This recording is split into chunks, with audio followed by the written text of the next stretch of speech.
থেকে পালিয়ে গেছেন।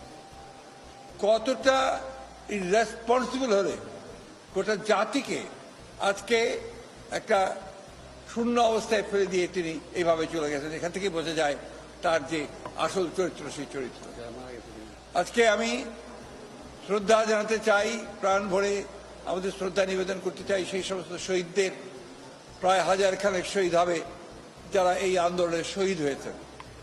আমি আবারও আমার শ্রদ্ধা, আমার অভিবাদন, শুভেচ্ছা জানাতে চাই আমাদের বীর সেনানীদেরকে, এই ছাত্রদেরকে যারা আজকে এই অসম্ভবকে সম্ভব করেছেন।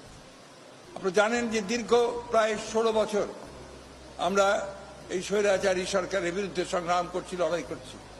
ইতিমধ্যে তারা আমাদের দেশনেত্রী বেগম খালেদা জিয়া, আমাদের চেয়ারপারসন, তাকে অন্যায়ভাবে সাজা দিয়ে তাকে কারাগারে পাঠিয়েছে। আমাদের হাজার হাজার নেতা কর্মীকে তারা অন্যায়ভাবে সাজা দিয়ে জেলে দিয়েছে। আমাদের প্রায়